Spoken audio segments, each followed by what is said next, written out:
What's up guys, so I'm just starting this new video series called Training Thoughts, and what I want to do with this series is address the questions that I get every week in relation to fitness, training, nutrition, recovery, mindset, and basically anything related to health and well-being in general, just so I have video references in the future if anyone wants these to be addressed. So I'll be running through a different topic with each video and explaining the topic and my thoughts on it, alongside running footage of me training, hence Training Thoughts, genius, right? Anyway, this series will be addressing different questions in a shorter form than my podcast say, so any questions that you have, feel free to send them in and I'll get to answering them. So I'll be running this series for the remainder of lockdown just because it's fun and doesn't take a lot of effort to edit and upload, and my main aim is just to provide practical knowledge and information that you can apply straight away after watching these videos to your own health, fitness and goals in general. So the very first topic I want to talk about on this video is progressive overload. So progressive overload by definition is a method of strength training that advocates for the gradual increase of stress placed on the muscle. So in simple terms, this essentially means is that when you want to get stronger and build muscle, you have to increase the weights that you're lifting over time to facilitate that. So just to give an example, say if the goal is to get stronger legs and a heavier squat, naturally you're going to have to place more stress on your lower body and leg muscles to perform over time to attain those goals.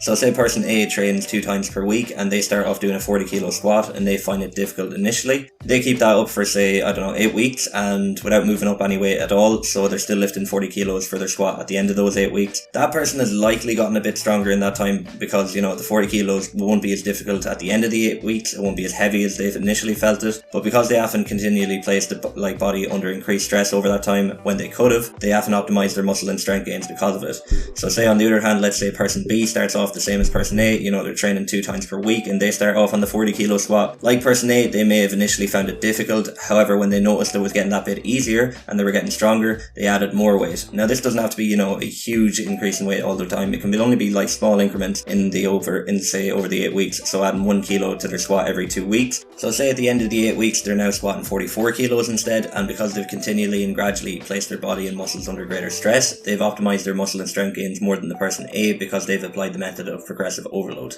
Now I want to go into a few principles on progressive overload so you can use them for yourself. So first off, moving up weights on your lifts isn't the only way that you can apply progressive overload. You can do it by adding more repetitions or sets, controlling the tempo and speed of your repetitions, shortening your rest time, and really any combination of all those is going to essentially add more volume to your weights training, and then your lifts are going to be having more stress on the muscles and utilizing progressive overload to maximize your strength and muscle gains. So applying the method of progressive overload actually has a lot of benefits, such as reducing blood pressure, preventing the loss of muscle mass, improving muscle function, prevention and treatment of osteoporosis, improvement of your muscle strength, power and endurance, and increasing muscle size and hypertrophy. And just a final word on progressive overload is that when you're applying this method, increasing your compound lifts by about 2.5 to 5% increase at a time should be enough to make progress, so move up slowly and controlled in your volume, and ensuring that you're performing lifts with correct form and recovering properly before you're moving on to more volume. And in terms of diet and nutrition, in relation to progressive overload, maintaining a slight calorie surplus of about 200 to 300 calories and keeping your protein intake high at about 1 to 2 grams per pound of body weight daily is going to help further improving your lifts. So thanks for watching this video guys, I hope you got some value out of it and you can apply it to your own training. If you enjoyed this type of content, be sure to give it a like and share to anyone you'd feel to get use out of it, and I'll catch you in a new video next week.